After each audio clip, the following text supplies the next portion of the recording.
Graça e paz, irmãos. Vamos abrir em 1 João, capítulo 4. 1 João, capítulo 4, versículo 13. Diz assim a palavra do Senhor: Nisto conhecemos que permanecemos nele, e ele em nós, em que nos deu do seu Espírito. Esse é o texto a ser compartilhado, esse é o versículo a ser compartilhado essa manhã. E nós, aqui nesse versículo, dentro do contexto ou do estudo de 1 João, nós vemos que João segue no seu assunto sobre a importância de amarmos uns aos outros. Esse versículo é inserido nesse contexto. E o motivo, diz ele, para enfatizar esse aspecto, é que quando amamos uns aos outros, nós chegamos verdadeiramente a conhecer a Deus. E essa é a coisa mais importante de todas. E percebam que aqui, nesse versículo, ele vai falar sobre o Espírito Santo novamente. E já havia falado sobre isso, se vocês voltarem aí comigo no capítulo 3, versículo 24. Na verdade, no versículo 23, ele fala sobre essa questão de obedecermos à palavra do Senhor, de guardarmos os seus mandamentos, e dessa forma o amor de Deus permanece em nós, o Espírito permanece em nós, somos aperfeiçoados dessa forma. E João, então, já tinha dito sobre isso. 3:23, 1 João. Ora, o seu mandamento é este, que creiamos em o nome de seu Filho Jesus Cristo e nos amemos uns aos outros, segundo o mandamento que nos ordenou. E aquele que guarda os seus mandamentos permanece em Deus e Deus nele. E nisto conhecemos que ele permanece em nós, pelo Espírito que nos deu. Então ele volta a falar no mesmo sentido, no mesmo caminho, aqui no capítulo 4, versículo 13. Um dos grandes resultados, irmãos, da obediência à palavra, de amarmos uns aos outros, como ele tem falado aqui, guardarmos os mandamentos de Deus, é a experiência de saber que Deus permanece em nós. Aí no capítulo 3 ele diz: ele permanece em nós pelo Espírito que nos deu. Agora no versículo 13 do capítulo 4, ele diz: Nisto conhecemos que permanecemos nele e ele em nós, em que nos deu o seu Espírito. Então João tem vários testes pelos quais podemos conhecer essa permanência de Deus em nós. E aqui ele já então nos dá dois testes. O primeiro, se amamos uns aos outros. Se amamos uns aos outros, Deus permanece em nós. É o que ele está dizendo. Isso devemos saber, de acordo com o ensino de João. E o segundo teste é o que ele coloca no versículo 13. Nisso conhecemos que permanecemos nele, em que nos deu do seu Espírito. Talvez poderíamos perguntar: João, como que você chegou a essa declaração, a essa conclusão? Como que você chegou a definir sobre isso? E certamente, João chegou a essa declaração pensando que, uma vez que devemos amar uns aos outros, de onde viria esse amor? E ele diz: pelo Espírito Santo que nos foi dado.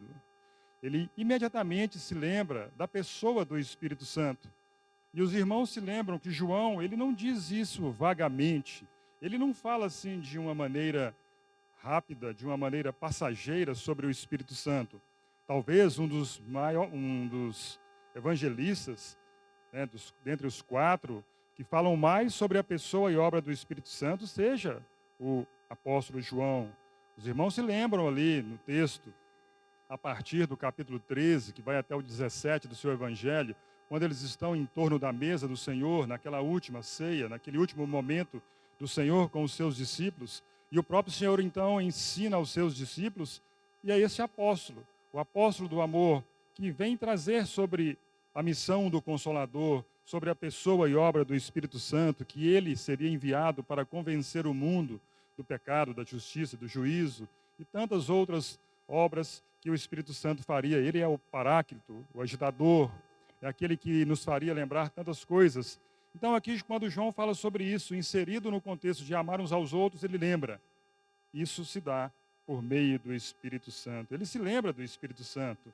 E percebam que João, ele não está sozinho nesse assunto de o Espírito Santo, ou da pessoa do Espírito Santo, nos ajudar a amar uns aos outros, ou guardar os mandamentos.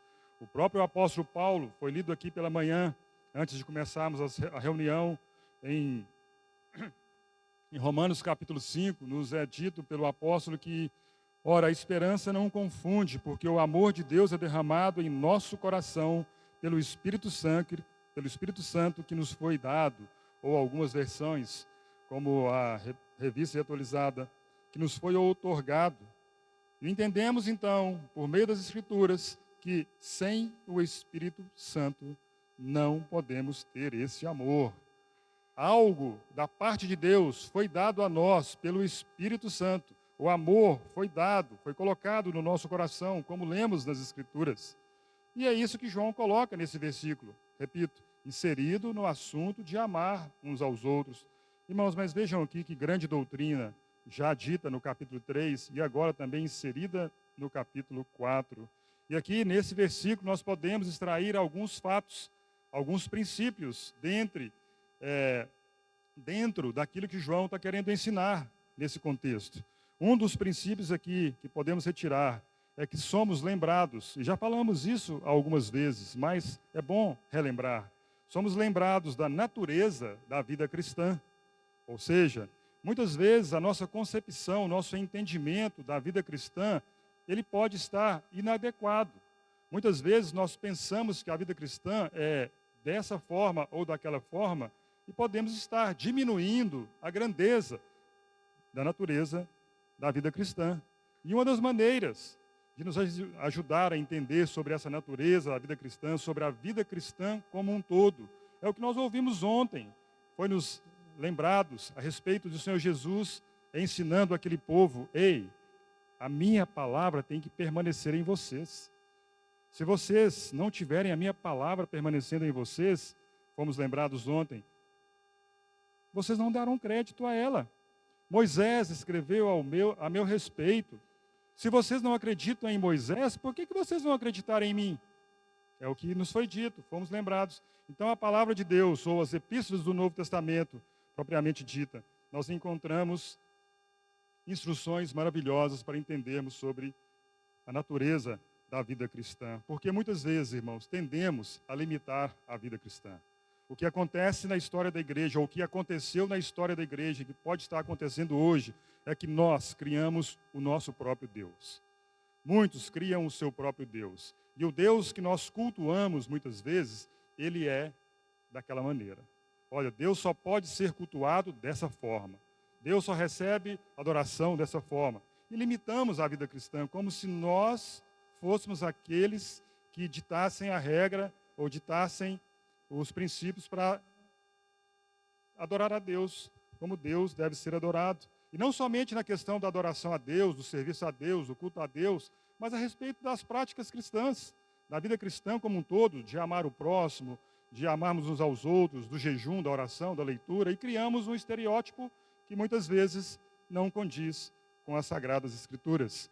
E o melhor para nós entendermos a natureza da vida cristã é pelas Escrituras.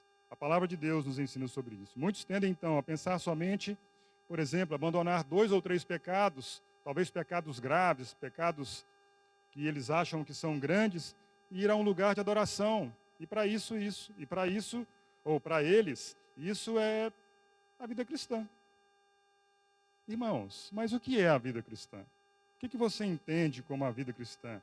O que significa ser cristão, como as Escrituras nos diz? Qual a essência dessa vida para a qual nós fomos chamados? Para essa vida que, se nós já cremos, já entramos nela. E aqui nós podemos, então, tirar alguns fatos que não são verdades e também colocar alguns que são verdades segundo as Escrituras. Muitos pensam, por exemplo, que ser cristãos é porque não se cometem certas faltas. Eu não pratico determinados pecados, eu não faço algumas coisas que muitas pessoas fazem, então isso deve ser a vida cristã. E reduz a vida cristã a boas práticas, a bons modos, a boa moral. De fato, a moralidade é essencial, os bons modos, as boas práticas é essencial e caminha junto na vida cristã. Mas Deus proíbe que reduzamos a vida cristã somente a esses elementos. Deus proíbe que reduzamos essa vida gloriosa a um pouco de decência e moralidade. A vida cristã é muito mais do que isso, conforme os escritos das Escrituras. Há também outros que pensam na vida cristã em termos de altos ideais. E isso esteve sempre em voga. As pessoas imaginam que para servir a Deus, ou a vida cristã, ela é acompanhada de altos ideais. E há muitos movimentos que buscam isso, altos ideais, boas ideias. Existem muitas ONGs pelo mundo afora, existem muitas sociedades pelo mundo afora, muitas delas sociedades secretas, práticas secretas. Existem muitas instituições que se preocupam com isso, com altos ideais, como se isso fosse a vida cristã como um todo. Aí as pessoas criam ideais para a classe trabalhadora, ideais para a classe patronal, ideais para um certo nicho da sociedade, trazendo resultados satisfatórios, e pensam que isso é a vida cristã. Ideais que ajudam as pessoas a mudarem os seus comportamentos, serem melhores naquilo que fazem ou onde se encontram. Tudo isso em nome de ideais sobre o cristianismo, ou usando isso no nome do cristianismo, como se o cristianismo se reduzisse a isso. Não. Se ficarmos só nisso, nós estaríamos, ou é como se estivéssemos insultando a obra do nosso Senhor e Salvador Jesus Cristo. A essência da vida cristã, ou a vida cristã, é muito mais do que isso. Há também aqueles que pensam na vida cristã como um assunto de conformidade religiosa. Se eu me conformar ou praticar algumas coisas, isso é a vida cristã. São aqueles que se adaptam a certos hábitos e a certas práticas. Por exemplo, se eu participar do culto de manhã, eu posso fazer o que eu quiser durante o resto do dia. Eu sou livre, como se o culto de manhã, de algum dia, talvez no domingo, os tornasse cristãos. O culto matinal os tornasse cristãos. Não. Ou esses são aqueles que colocam condutas e comportamentos como se fosse a vida cristã. Para eles, isso é a vida cristã. E olham um para os outros. Eu olho para esse, eu olho para aquele, eu olho para aquele outro e os julgo. Eles não têm um padrão de conduta como o meu. O meu padrão é mais elevado. As minhas práticas são diferentes. Nós somos mais elevados. Conformidade religiosa, e colocam isso como se fosse a vida cristã. E de novo dizemos que reduzir a vida cristã a isso é tirar o resplendor que a vida cristã tem, é tirar da vida cristã a glória que ela tem. A vida cristã é muito mais que isso. Também é verdade que muitos, ou a verdade é que uma crença geral e vaga da mensagem cristã não torna ninguém cristão. As pessoas hoje no mundo, elas proclamam o Evangelho no sentido de falar do Evangelho, leem o Evangelho, citam o Evangelho, defendem o Evangelho, mas muitas vezes sem nenhum indício de novo nascimento, sem nenhum indício de verdadeira vida cristã, sem nenhum indício de que a verdadeira vida está neles. Irmãos, apenas subscrever certos dogmas da fé não torna ninguém cristão. A vida cristã é muito mais do que isso. Sobre essa conformidade religiosa, nós temos muitas religiões do mundo que usam os evangelhos, que usam a própria Bíblia para dizerem que são cristãs. Mas o fato é que não tem nada de verdadeiro. Então devemos perceber, diante de tudo isso, que João coloca que existe algo mais alto. João está colocando tudo isso na sua epístola, e ele chega mais nesse versículo. E até aqui, lembremos que do que ele falou, que é mais alto, que é mais sublime, sobre tudo isso na vida cristã, é que vivemos por meio de Cristo. Ele disse isso. Ele permanece em nós, também está escrito. E agora ele nos fala, ele nos deu do seu Espírito. Tudo isso, irmãos, João coloca, a respeito daqueles que de fato já estão na vida cristã. Aqueles que um dia começaram a caminhada cristã. Aquele, como diz a palavra, nasceram de novo. E isso João coloca, tudo dessa forma. E eu pergunto para nós, todos nós estamos familiarizados com essas verdades? tudo isso faz parte do contexto do meu entendimento, do meu saber, do meu conhecer sobre a vida cristã. Devemos perceber, diante disso, que o cristão é aquele que já está além de uma percepção intelectual. É muito mais que isso. Vejam que o cristão é aquele em quem agora, de fato, está a vida de Cristo. Na verdade, Cristo entrou na vida do cristão por meio do Espírito Santo.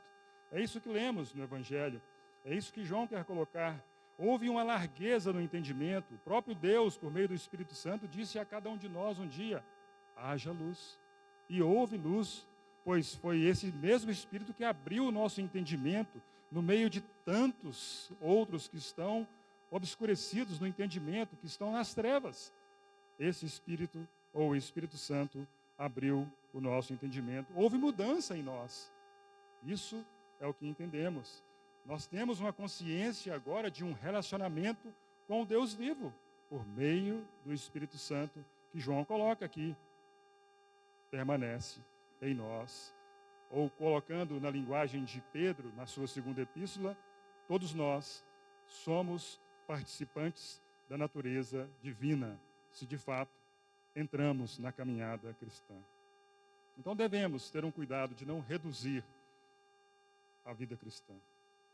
Até aqui nós falamos sobre o primeiro princípio de 1 João 4,13, que esse primeiro princípio diz a respeito sobre a natureza cristã. Nós somos lembrados da natureza cristã. O segundo princípio que podemos extrair então desse versículo 13 do capítulo 4 é que João diz que podemos saber e devemos saber que estamos nesse relacionamento com Deus e que possuímos essa vida. Por que ele coloca esse princípio, ou podemos extrair esse princípio dos escritos de João? Leiam comigo o versículo 13 do capítulo 5. Ele diz assim: essas coisas vos escrevi a fim de saberdes que tendes a vida eterna, a vós outros que credes em o nome do Filho de Deus. Prestem atenção nesse verbo, saberdes. E este é um verbo que acompanha os escritos de João. Como outra palavra que ele coloca, conhecemos, e muitas vezes traduzida por sabemos. E aí, no versículo 13, ele diz: nisto conhecemos. Esse segundo princípio, então, irmãos, é que deveríamos saber, já deveríamos saber, ou estarmos certos desse relacionamento com Deus que possuímos desde o dia que cremos no seu amado Filho Jesus Cristo. Ele não coloca nada vago, ele não coloca nada em dúvida, ele diz: nisto conhecemos. Então, como dissemos, e citamos o versículo 13 do capítulo 5, João sempre fala dessa forma: sabemos, conhecemos. Voltem aí no capítulo 2, por exemplo, no versículo 3, olha o que ele coloca. 1 João 2, 3. Ora, sabemos. Vão para o capítulo 3, versículo 14. Olha o que ele diz. Nós sabemos. Vejam o capítulo 5, versículo 15. E se sabemos, vejam o capítulo 5, versículo 19. Sabemos. O cristão é alguém que sabe. O cristão é alguém que conhece. Por isso João diz: nisto conhecemos. Irmãos, nós não podemos ficar satisfeitos, ou o cristão não pode ficar satisfeito com nada menos de que isso. Nada menos do que o próprio Novo Testamento tem a nosso favor, daquilo que Cristo fez a nosso favor, a obra completa, consumada no Calvário, explicitada desde o primeiro versículo das Escrituras, desde Gênesis capítulo 1, versículo 1, a Apocalipse 22, 21. O cristão, ele tem que saber. João diz: nisto conhecemos. O cristão não é alguém que tende a conhecer vagamente, será? Mas é isso mesmo? A vida cristã, isso está contido na vida cristã? Não, João não coloca dessa forma. Ele coloca com segurança: sabemos, conhecemos, sabemos. Nada menos que isso. E o conhecimento dessa vida e desse relacionamento com Deus não é somente, irmãos, para alguns na caminhada. Esse conhecimento dessa vida, desse habitar do Espírito, que João está falando aqui agora, desse permanecer, nós permanecermos nele e ele em nós, por meio do Espírito que nos foi dado, não é somente para o apóstolo Paulo, ou o apóstolo João, o apóstolo Pedro, ou alguns personagens do Novo Testamento, não. É uma vida que foi nos lembrado nessa manhã, para todos aqueles que dão ouvido ao Filho. Hoje, Deus nos tem falado pelo Filho. E onde encontramos o Filho, Sérgio? Nas Escrituras.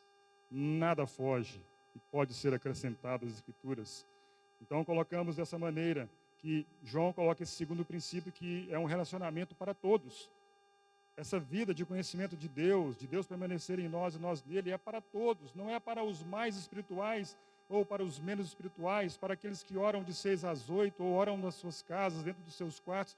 É para todos na vida cristã, para todos os filhos de Deus. Essa vida, ou a essa vida, todos os filhos de Deus têm acesso. O cristão, então, irmãos, é alguém que sabe desse grandioso fato de Deus permanecer nele e ele em Deus. Pois sabendo disso, como será, ou como teremos uma grande segurança, uma grande confiança nesse caminhar com Deus?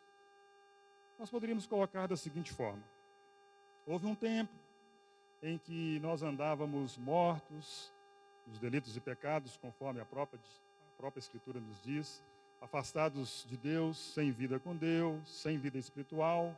Mas chegou um momento, chegou um dia em que, pela ação de Deus, por meio do Espírito Santo, nascemos de novo, nascemos do alto.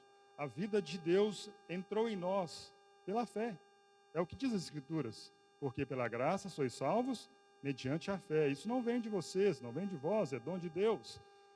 Irmãos, será que é possível termos essa vida em nosso interior e não termos o conhecimento desse fato?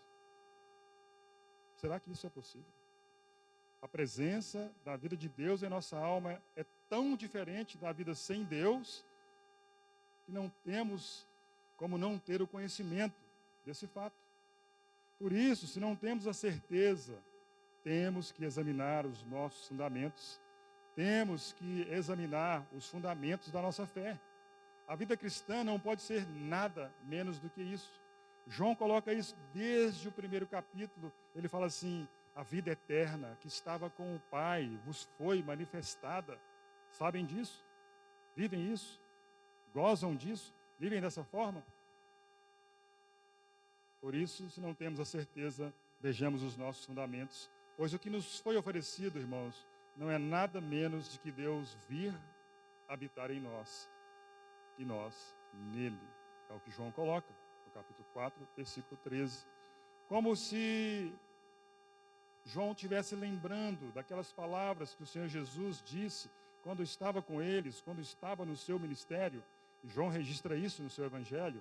Em João 14, 23, ele coloca: respondeu Jesus: se alguém me ama, guardará a minha palavra, e meu Pai o amará, e viremos para ele, e faremos nele morada. Irmãos, e temos que dar graças a Deus por essa habitação de Deus em nós. Um terceiro princípio, extraído de 1 João 4,13, é o seguinte: qual é o modo, ou como podemos ter esse conhecimento? Tá bom, diz aí que nisto conhecemos, que permanecemos nele e ele em nós, em que nos deu o seu Espírito. Então, um terceiro princípio, qual é o modo? Como podemos ter esse conhecimento? E o próprio versículo responde a essa indagação. Diz o versículo no final: pelo Espírito que nos deu, ou em que nos deu do seu Espírito. E esse é o modo como podemos ter esse relacionamento. A resposta é clara: Deus nos deu do seu Espírito. E, resumindo tudo isso, você sabe que recebeu o Espírito Santo de Deus? Como saber se você tem certeza, ou como saber com certeza que me foi concedido algo da parte de Deus? E que Ele habita em mim, que Ele está em mim? Esse é um grande assunto, não é um assunto simples.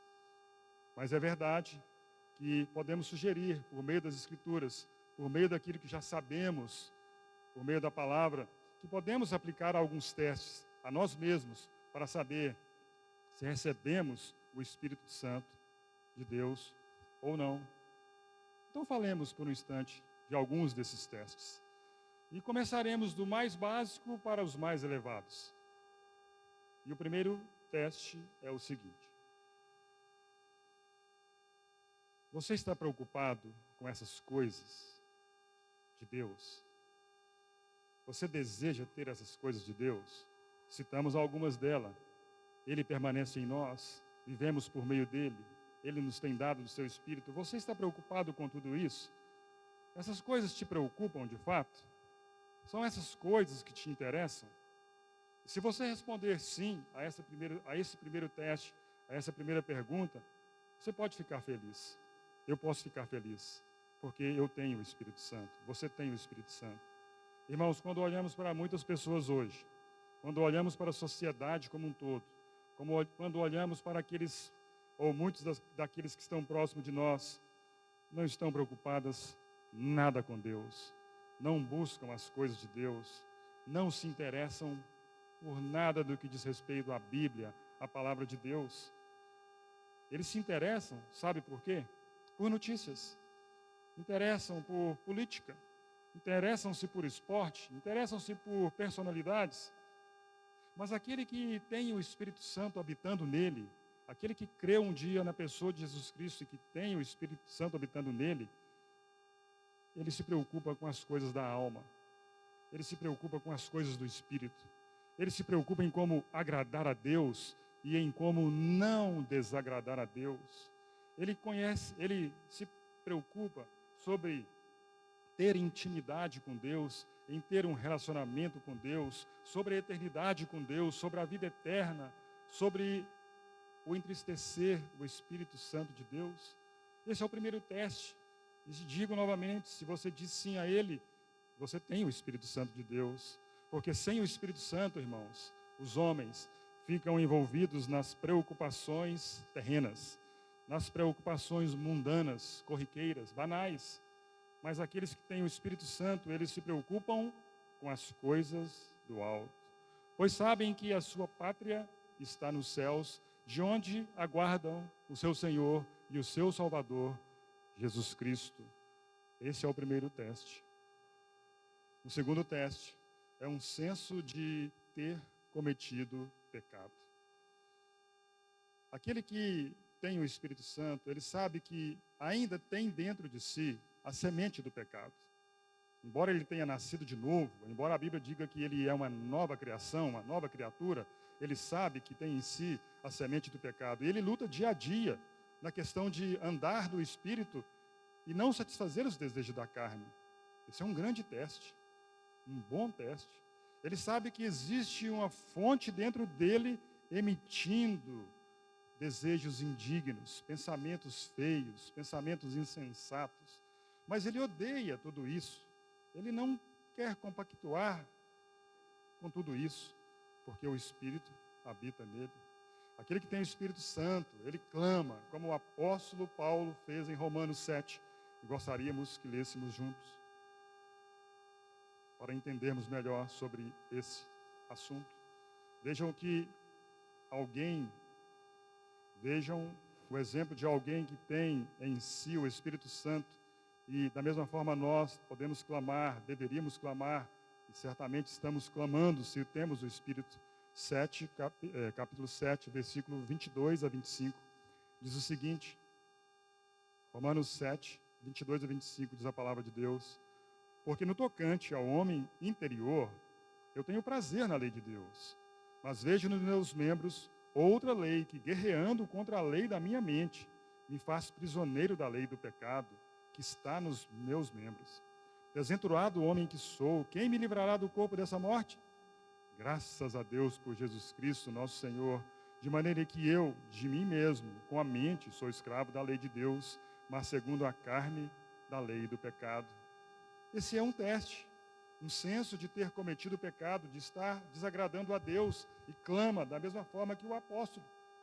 Se você clama como o apóstolo, se você já se sentiu assim, saiba que o Espírito Santo está em você. Porque, irmãos, nenhum homem ou mulher faria esta oração, teria esse clamor sem ter a presença do Espírito Santo de Deus.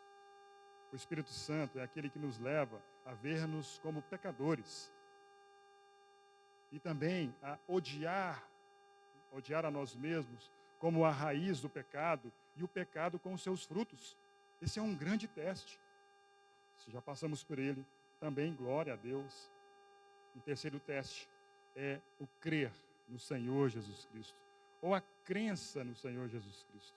E para isso, aí em 1 João 4, versículo 14 e 15, nos dá a entender melhor também sobre isso. 1 João 4, 14 e 15. Diz assim a palavra de Deus: e nós temos visto e testemunhamos que o Pai enviou o seu Filho como Salvador do mundo. Aquele que confessar que Jesus é o Filho de Deus, Deus permanece nele e ele em Deus. Vejam como João está como aquele professor que tem uma boa didática. Repete, para não esquecermos. Isso é uma boa didática. Não é porque ele tem Alzheimer, é isso mesmo? Ele esquece das coisas, depois fala. Quem tem Alzheimer é normalmente assim. Pode me ajudar. Você encontra ele, tudo bem? Como é que você está? O que você está fazendo? Aí você cumprimenta, dá uma volta, 5 minutos depois. Tudo bem? Como é que você está? O que você está fazendo? Aí você já liga o pisca-alerta. Aí dá uma volta de novo. Tudo bem? Como é que você está? O que você está fazendo? Opa! Mas João não é esse que tem Alzheimer. Embora ele esteja em avançada idade, não, ele quer trazer como didática a repetição para não esquecimento, para lembrarmos que devemos saber, que devemos conhecer. E ele diz aí, Deus permanece nele e ele em Deus. Ou seja, aquele que confessa que Jesus Cristo é o Filho de Deus, Deus permanece nele e ele em Deus. Essa é a crença, esse é um teste daqueles que têm o Espírito Santo. Um dia eles confessaram a Jesus como Senhor e Salvador, não somente como Senhor, mas como Senhor e Salvador, porque a Bíblia é bem clara em Romanos 10, 9. Se com a tua boca confessares a Jesus como o quê? Salvador? Não, ele agora é só meu Salvador, mas ele não é o meu Senhor. Não, irmãos. A confissão é clara. Se com a tua boca confessares a Jesus como Senhor, e em teu coração creres que Deus o ressuscitou dentre os mortos, será salvo. Aquela história, ou que nós aprendemos, hoje ele é o meu Salvador, mas ele não é o meu Senhor, não tem como. Ou ele é Senhor de tudo, ou ele não é Senhor de nada. É o que João está colocando aqui, um dos testes, é a crença no Senhor Jesus Cristo. Porque sem o Espírito, irmãos, não há possibilidade de alguém crer no Senhor Jesus. Paulo coloca isso na Epístola aos Coríntios: se alguém não tem o Senhor, esse tal não é dele. Ou quando ele escreve aos Coríntios, na sua primeira epístola, citando novamente, ele diz que os poderosos desse século não conheceram a sabedoria de Deus, pois crucificaram o Senhor da glória. Aqueles poderosos, ou os poderosos desse século, na época do Senhor Jesus, não creram em Jesus Cristo. Por quê? Porque não receberam o Espírito Santo. Porque não tiveram a ação do Espírito Santo no seu entendimento, nas suas mentes. Porque o mesmo apóstolo, falando sobre esse crer em Deus, sobre esse crer em Jesus Cristo, ele diz assim, e gostaríamos que lêssemos juntos, pois a palavra de Deus é totalmente suficiente para nós. 1 Coríntios capítulo 2, versículo 10 a 12. E ele diz o seguinte, ou a palavra de Deus diz o seguinte. 1 Coríntios 2, versículo 10 a 12. Assim diz a palavra do Senhor. Mas Deus nulo revelou pelo Espírito, porque o Espírito a todas as coisas perscruta, até mesmo as profundezas de Deus. Porque qual dos homens sabe as coisas do homem, senão o seu próprio Espírito que nele está? Assim também as coisas de Deus, ninguém as conhece, senão o Espírito de Deus. Ora, nós não temos recebido o Espírito do mundo, e sim o Espírito que vem de Deus, para que conheçamos o que por Deus nos foi dado gratuitamente. Que maravilha, irmãos. Nós não temos recebido o Espírito do mundo, e sim o Espírito que vem de Deus, para que conheçamos. Vejam a palavra que Paulo coloca: conheçamos. João coloca: nisto conhecemos. É o mesmo assunto sobre conhecer a Deus, um dos grandes testes sobre sabermos que temos o Espírito Santo.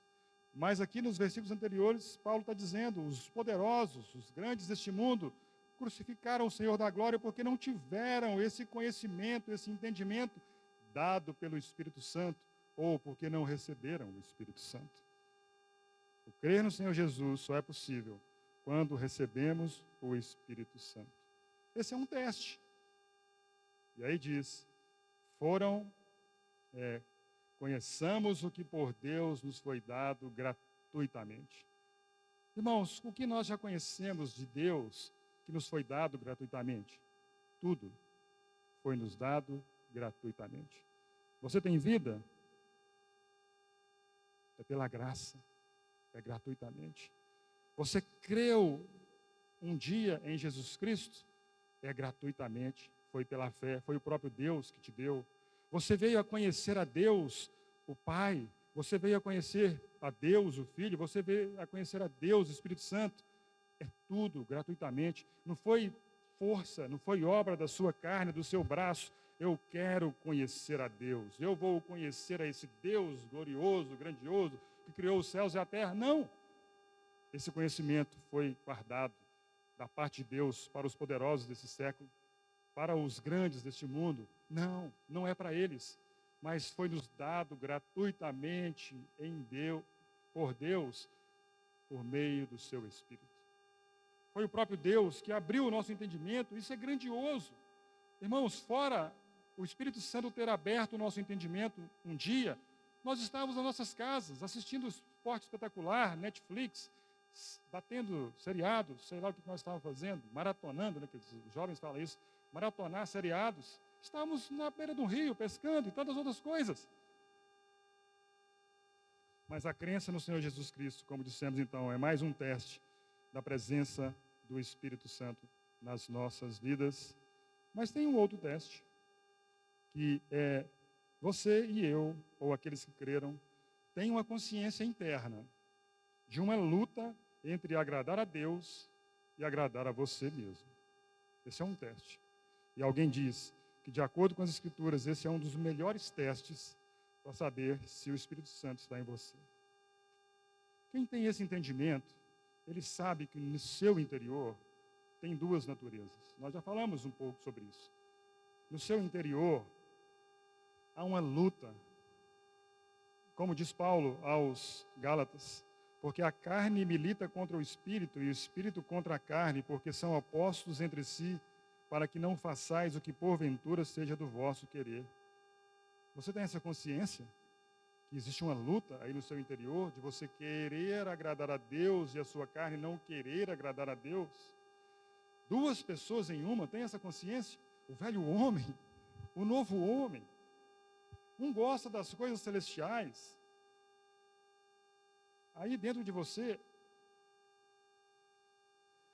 se você tem o Espírito Santo de Deus, há um que quer ler a Bíblia, que quer orar, que quer participar dos cultos, mas ao mesmo tempo tem aquele que, para que ler a Bíblia? Não lê hoje, não lê amanhã, lê depois. Reunião de oração, para quê? Tem lá só os 4, 5, 6, para quê? Você tem essa luta, essa dualidade, uma consciência entre agradar a Deus e agradar a você mesmo. Um dentro de você busca as coisas celestiais, espirituais, outro quer buscar as coisas triviais, carnais, que alimentam a alma e o corpo.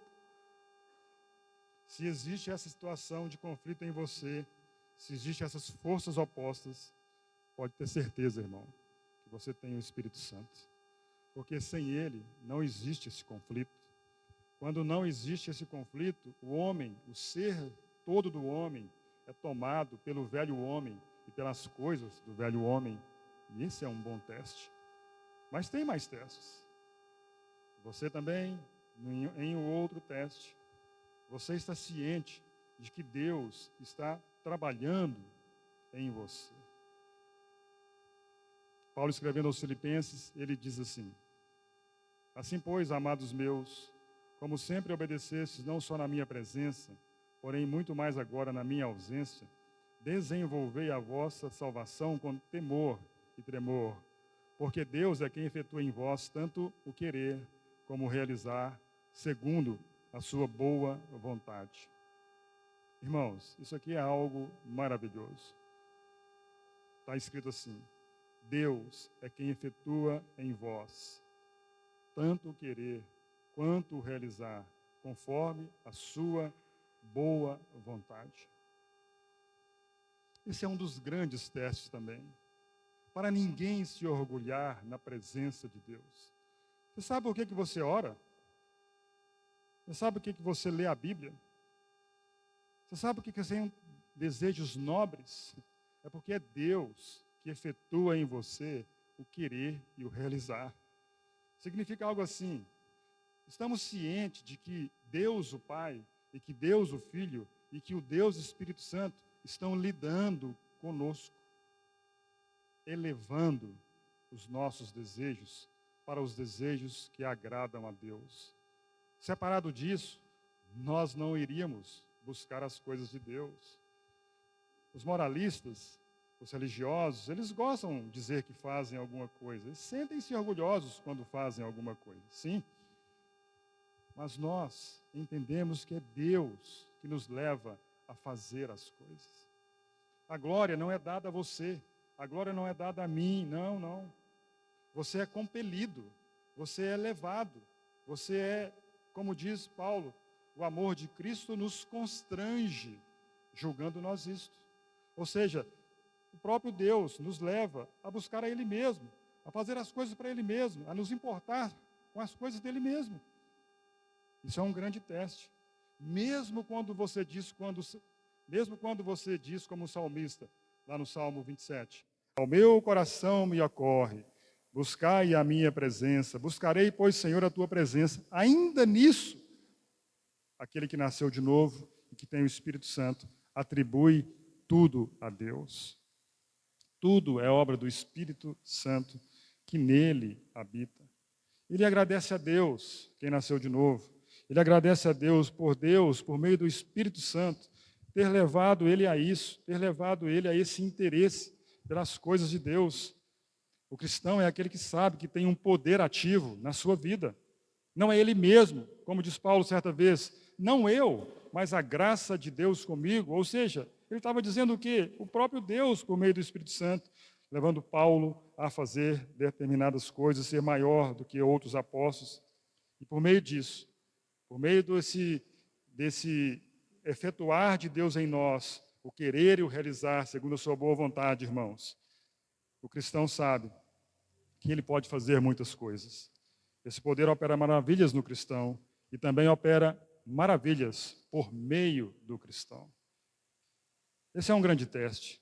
Saber que o Espírito Santo inquieta o cristão, o Espírito Santo incomoda o cristão, mas o Espírito Santo lidera o cristão, persuade o cristão. Caso você esteja sentindo isso, é porque você tem o Espírito Santo. Mas também o outro teste é a manifestação do fruto do Espírito. Paulo, escrevendo aos Gálatas, ele fala sobre isso, sobre o fruto do Espírito. E a Escritura diz assim: mas o fruto do Espírito é amor, alegria, paz, longanimidade, benignidade, bondade, fidelidade, mansidão, domínio próprio. Contra essas coisas não há lei. Ou seja, a manifestação do fruto do Espírito, pois o Espírito é vida. E a vida sempre manifesta nessa condição como fruto. Uma árvore com vida, ou uma árvore viva, produz fruto. Uma árvore morta não produz fruto. Essas são analogias, que a Bíblia traz sobre a caminhada cristã. sobre a vida cristã. Irmãos, e a forma de testar se o Espírito está em você é examinar a si mesmo. É eu examinar a mim mesmo, examinar a minha vida, descobrir se há alguma evidência da manifestação do fruto do Espírito. Você tem produzido, conforme aquela parábola do semeador, a 30, a 60, a 100 por um? Paulo cita aqui em Gálatas 9 manifestações do fruto do Espírito, 9 características, 9 virtudes do fruto do Espírito. Talvez você não tenha 100 ainda, conforme a parábola do semeador. Talvez você não tenha 60, mas pelo menos 30 você tem que ter. Amor, alegria, paz. Primeiramente, aquele que tem o Espírito habitando em si, ele sabe do amor de Deus. Amor. O amor de Deus enviado ao mundo. Ó, amor inaudito, como cantamos. Eu muito me sinto no dever de te amar. Esse amor de Deus enviado ao mundo e agora, por meio do Espírito Santo, outorgado a nós, que nos foi dado, conforme lemos em Romanos 5. Mas não somente esse entendimento sobre o amor vindo a nós, mas agora esse amor externado, como diz Paulo, e citamos desde o princípio, amando uns aos outros, porque o versículo 13 de 1 João 4 está falando sobre isso, o amor ao próximo, o amor ao mundo, no sentido de ganhá-los para Cristo. Então, talvez, pelo menos um dos 9, amor, alegria. Você tem alegria da salvação, ou como diz Paulo também em uma das suas epístolas, alegrai-vos sempre no Senhor, outra vez digo, alegrai-vos. Essa alegria que vem de Deus, uma alegria brotada também pelo Espírito Santo que em nós habita, porque o Senhor Jesus foi aquele que orou por nós, orou por você, orou por mim, por todos aqueles que creriam nele. Pai, que a minha alegria seja neles completa. Você tem alguma manifestação dessas virtudes do fruto do Espírito? Amor, alegria, paz. Também lemos hoje a paz de Deus. Justificados, pois, pela fé, temos paz com Deus. Ou a paz de Deus, que excede todo entendimento, vai guardar a nossa mente e o nosso coração em Cristo Jesus. Você tem alguma dessas manifestações? Amor, alegria, paz. Estão todos presentes em nós? Ao menos algum deve estar ou deve ter. Ou estamos produzindo ao menos alguma manifestação, alguma dessas virtudes do Espírito? Irmão, se sim, saiba que o Espírito Santo habita em você, habita em mim.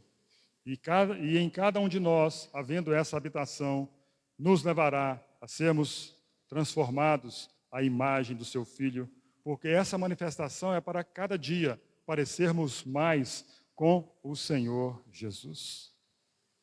Mas tem mais alguns testes. Falemos de mais um, ou mais dois. Nós temos, por exemplo, como teste, o espírito de adoção.